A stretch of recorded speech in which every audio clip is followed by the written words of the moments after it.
Hello everyone, welcome to my YouTube channel. जैसे कि हम साइंस के कुछ टॉपिक्स कर रहे हैं, तो उनमें से आज हम डिस्कस करने जा रहे हैं सम इम्पॉर्टेंट फैक्ट्स, जो कि बहुत इंपॉर्टेंट है, पता भी होने चाहिए, और ये बहुत इंटरेस्टिंग टॉपिक है। Some important facts of science. Okay, now let's start. Now first है the study of dreams is called oneirology. जो हम ड्रीम्स के बारे में स्टडी करते हैं उसको हम क्या बोलते हैं? एन्यूरियोलॉजी। ड्रीम्स के बारे में स्टडी करने को क्या बोलते हैं? Oneirology. Now second is the study of the beauty of humans. जो ह्यूमंस की ब्यूटी के बारे में स्टडी करते हैं तो उनको क्या बोलते हैं? Kalology. Kalology is the study of the beauty of human. Now third is at the time of creation of life there was no oxygen. Means जब लाइफ की क्रिएशन हुई थी, उत्पत्ति हुई थी जिंदगी की, जीवन की, तब यहाँ पर ऑक्सीजन नहीं थी। At the time of creation of life there was no oxygen. Fourth is the strongest part in the body. हमारी बॉडी में सबसे ज़्यादा स्ट्रॉन्गेस्ट पार्ट कौन सा होता है?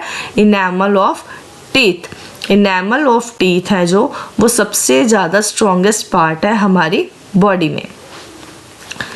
The fifth is the sex determination of human depend on the male sex of chromosomes. जो sex determination मतलब लड़का है या लड़की है, ये किसके ऊपर डिपेंड करता है? मेल के ऊपर। मेल के जो सेक्स क्रोमोसोम्स होते हैं उनके ऊपर डिपेंड करता है। अब देखो, टू टाइप्स होते हैं, जैसे कि मेल होता है और सेकंड इज फीमेल। ओके, जो मेल है उसके पास XX क्रोमोसोम्स होते हैं, सॉरी XY। ओके, जो मेल होता है उसके पास XY होते हैं और जो फीमेल होता है उसके पास XX होते हैं। ओके, जब X और X दो क्रोमोसोम्स आपस में मैच करते हैं तब लड़की होती है। अगर X और Y मैच करते हैं तो लड़का होता है। अब देखो, X और Y के ऊपर डिपेंड कर रहा है, तो ये दोनों चीज़ें क्रोमोसोम्स है जो मेल में होते हैं। ओके, इसलिए बोलते हैं कि जो सेक्स डिटर्मिनेशन होता है वो किसके ऊपर डिपेंड करता है? मेल सेक्स क्रोमोसोम के ऊपर, क्योंकि मेल के पास X और Y दोनों क्रोमोसोम होते हैं, लेकिन फीमेल के पास सिर्फ X और X क्रोमोसोम ही होते हैं, सेम होते हैं उनके पास दोनों। 6. Fastest nervous speed is 532 kilometre per our. जो स्पीड होती है, फास्टेस्ट नर्वस स्पीड होती है, वो कितनी होती है? 532 kilometre per hour. The internal area of the lungs of human is 93 square metre. जो इंटरनल एरिया होता है लंग्स का, हमारे अंदर ह्यूमंस के अंदर जो इंटरनल एरिया लंग्स का कितना एरिया है? 93 स्क्वायर मीटर, जो कि 40 times of the external area of the body. जो हमारा एक्सटर्नल एरिया है बॉडी का, उससे 40 टाइम ज़्यादा है, तो उससे 40 टाइम्स होता है। Okay, lungs of the human area is 93 square meter, which is 40 time of the external area of the body. 8th, the bones are strongest as concrete and hard as granite. जो bones होती है वो concrete, जो material होता है थोड़ा सा सख्त वाला मटेरियल, उसके जैसी स्ट्रॉन्ग होती है, और हार्ड किसके जैसी होती है? ये ग्रेनाइट जैसी, क्योंकि जो ग्रेनाइट है सबसे ज़्यादा हार्ड है। ओके, हार्ड मेटल है, ठीक है, non metal, sorry. Inside the body of approximately 150 lakh cells are destroyed every second. हमारी बॉडी के अंदर एक सेकंड में 150 लाख सेल डिस्ट्रॉय होते हैं, टूटते हैं, ठीक है, टूटते हैं, डिस्ट्रॉय होते हैं। ओके, एक सेकंड के अंदर 150 लाख सेल्स है हमारी बॉडी में जो डिस्ट्रॉय होते हैं। The weight of the uterus of woman which has not given the birth to a child is 50 gram, and after giving birth to a child weight is become 100 gram. जो एक women है उसका जो uterus होता है, uterus का wait 50 ग्राम होता है तब तक जब तक उसने किसी बेबी को जन्म नहीं दिया। मतलब बेबी के जन्म से पहले, मतलब जब तक उसने बेबी को जन्म नहीं दिया तब तक उसका जो यूट्रस का वेट है वो 50 ग्राम है, और जन्म देने के बाद अगर जो बेबी का बर्थ होता है तो उसके बाद जो उसका यूट्रस है वो 100 ग्राम हो जाता है। Next is the weight of kidney is approximately 150 ग्राम।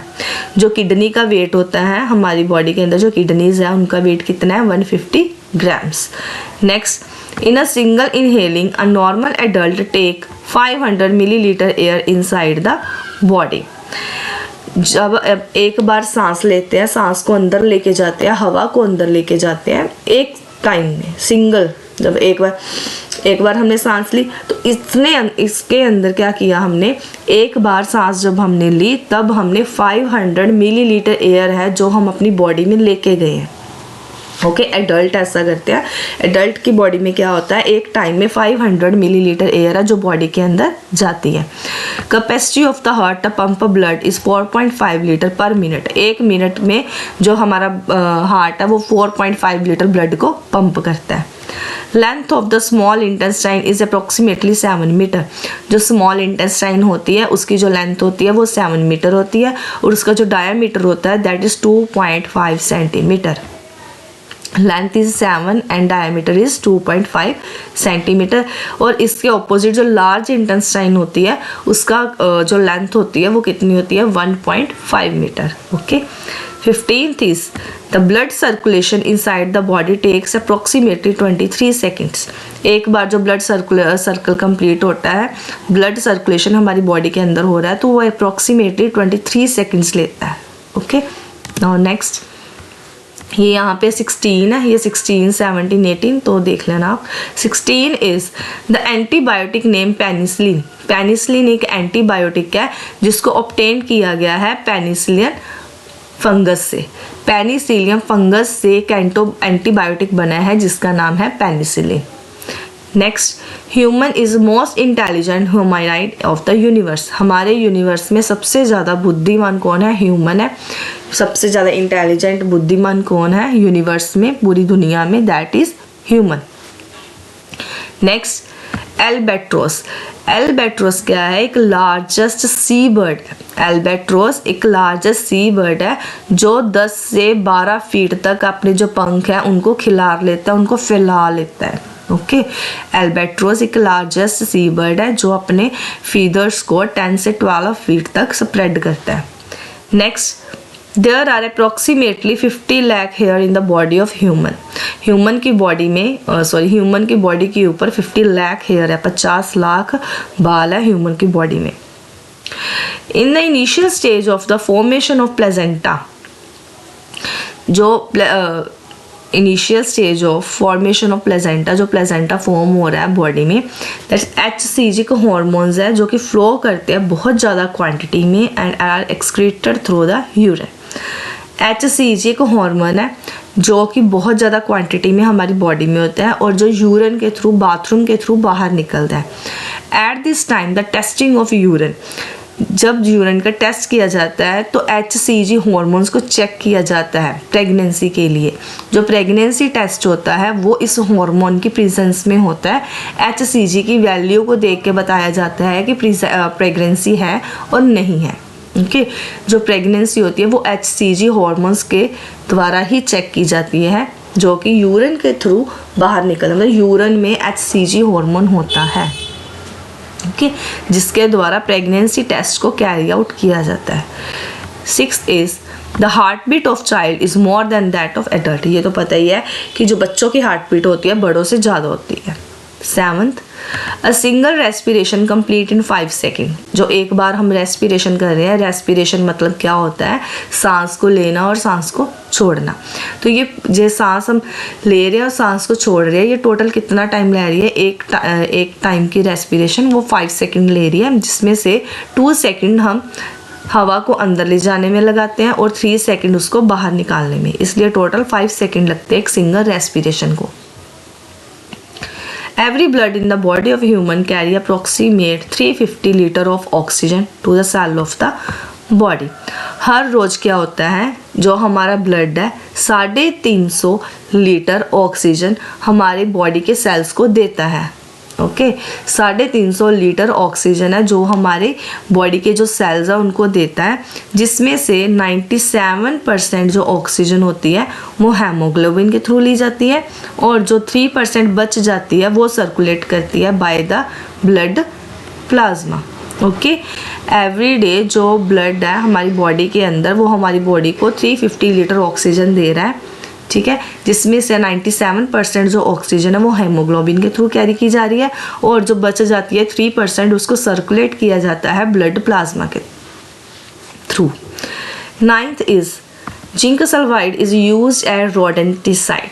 मतलब जो रोडेंटिसाइड क्या है, रोडेंटिसाइड है चूहों को मारना। चूहों को मारने के लिए जिंक सल्फाइड को यूज किया जाता है। Zinc sulphide is used as rodenticide. चूहों को मारने के लिए जिंक सल्फाइड को यूज किया जाता है। First child born after operative procedure was Caesar. मतलब जब कोई भी बेबी ऑपरेटिव प्रोसेस मतलब ऑपरेशन के साथ होता है तो उसको सीजर बोला जाता है, जिसको हम सिजेरियन भी बोलते हैं। Next is sarpagandha. अब सरपगंधा क्या है, एक प्लांट है जिसको यूज़ किया जाता है ब्लड प्रेशर को ट्रीट करने के लिए। ब्लड प्रेशर को ट्रीट करने के लिए सरपगंधा एक प्लांट है, इसको यूज़ किया जाता है और ये सिर्फ इंडिया में ही पाया जाता है, भारत में ही है। Just in find this is find only in India. Next, discoverer of anti malaria drug. Anti malaria drug है जिसको डिस्कवर किया गया है और इसको एक्सट्रैक्ट किया गया है फ्रॉम आर्टेमिसिनिस, जिसको हम अजवाइन भी बोलते हैं, ठीक है। मतलब मलेरिया को ठीक करने के लिए एक ड्रग बनाया गया है, मेडिसिन बनाई गई है जो कि अजवाइन से बनी है और उस मेडिसिन को एक नोबेल प्राइज भी मिला है 2015 में। कॉन्फर्ड प्राइज मेडिसिन इन 2015 और इस मेडिसिन को 2015 में अवार्ड भी दिया गया है। Next, fish is first class 26 is fish is first class protein as it contain essential amino acid। जो फिश है, ठीक है, fish is first class protein, उसके बाद प्रोटीन है, ठीक है जी, जिसमें अमीनो एसिड होता है, इसेंशियल कंटेन उसने कंटेन किया होता है amino acid. Next, the soil which are rich in calcium. जिस मिट्टी में कैल्शियम बहुत ज़्यादा मात्रा में होता है उसको क्या बोलते हैं, पैडोकैल। पैडोकैल्स क्या है, जिस मिट्टी में बहुत ज़्यादा मात्रा में कैल्शियम होता है उसको पैडोकैल्स बोलते हैं। 28, contour farming is biological method. अब कंटोर फार्मिंग का बायोलॉजिकल मेथड है जिससे सॉइल को कंजर्व किया जाता है। सॉइल कंजर्वेशन में कंटोर फार्मिंग को किया जाता है। Contour farming is biological method of soil conservation. आपको लगता होगा कि मैं एक लाइन को बार बार रिपीट क्यों कर रही हूँ, दैट इज़ ताकि एक बार में ही आपको वो चीज़ आपके माइंड में फिट हो जाए, आपको दोबारा दोबारा उस चीज़ को रीड ना करना पड़े। और मैंने जितनी भी वीडियो बनाई है सभी ऐसे ही बनाई है, हर चीज़ को बार बार रिपीट किया है आपके माइंड में सेट करने के लिए। 29, vermi composting is done by worms. जो वर्मी कंपोस्टिंग होती है उसको वॉर्म्स के द्वारा किया जाता है। अब वॉर्म्स क्या होते हैं, ये गंडोए होते हैं, ठीक है, जो कि हमारी मिट्टी को बहुत ज़्यादा उपजाऊ करते हैं। और वॉर्म्स को जो फार्मर्स होते हैं उनके बेस्ट फ्रेंड भी बोला जाता है, क्योंकि जो ये वॉर्म्स होते हैं बहुत हेल्प करते हैं फार्मर्स की मिट्टी को उपजाऊ करने के लिए। इसलिए जो भी वर्मी कंपोस्टिंग होती है उसको भी वॉर्म्स के द्वारा ही डन किया जाता है। Next is ASHA। ASHA क्या है, ये एक एक्रीडिएटेड सोशल हेल्थ एक्टिविटी है, ठीक है, जिसमें हर विलेज में एक ट्रेंड फीमेल को भेजा जाता है उनकी हेल्थ केयर को देखने के लिए। It is national union health mission. ये एक हेल्थ मिशन है which provide community health care by trained female in every village. हर विलेज में एक फ़ीमेल को, ट्रेंड फीमेल को भेजा जाता है हेल्थ केयर के लिए। Next is lacrimal gland. Lacrimal gland क्या है, जिसको सिचुएट किया गया है eye orbit of eye. Orbit of eye में लैक्रिमल ग्लैंड होता है। Next is गस्टेशन। गस्टेशन क्या है, refer to the sense of taste. जो हमारा टेस्ट करते हैं, सेंस ऑफ टेस्ट में टेस्ट के इंद्रिया, टेस्ट की इंद्रिया के थ्रू ही हम टेस्ट करते हैं, जिसको गस्टेशन बोलते हैं। Gustation refer to the sense of taste. Next is N2O is use anaesthetic. Anaesthetic क्या है, एनेस्थेटिक जब हम प्रेगनेंसी के टाइम जो एक इंजेक्शन लगता है उसको, जो इंजेक्शन लगता है उसको एनेस्थीसिया बोलते हैं, ठीक है। और N2O को यूज़ किया जाता है एनेस्थीसिया के लिए। और N2O क्या है, एक नाइट्रस गैस होती है, नाइट्रस ऑक्साइड होती है, जिसको हम लाफिंग गैस भी बोलते हैं। Next is ozone hole. Ozone hole क्या है, clearly visible in Antarctica during winter season. Ozone hole क्या है, पोल्यूशन की वजह से जो ओजोन होल है बहुत ज़्यादा तेज़ी से बढ़ रहा है, जिसकी वजह से जो अल्ट्रा वायलेट रेस है हमारी वो अर्थ पे आ रही है, जिसकी वजह से बहुत ज़्यादा डिजीज़ भी हो रही है। तो ये जो ओजोन होल है उसको अंटार्कटिका में देखा जाता है विंटर सीजन में। विंटर सीजन में इसको क्लियरली देखा जाता है। Next is dolphin of Ganga river. Dolphin of Ganga river को नेशनल एक्वेटिक एनिमल भी कहा जाता है। Next 36 central food technologic research centre है जो कि मैसूर में है।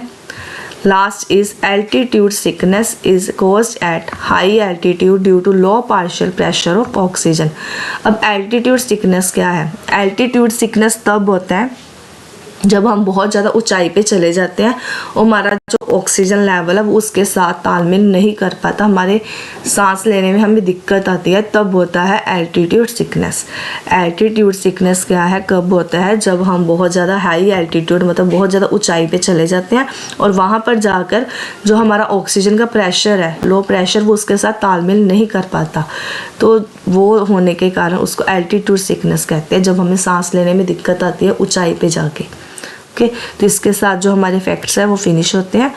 अगर आपको मेरी वीडियो अच्छी लगे then please subscribe my channel and like this video. Thank you, have a great day.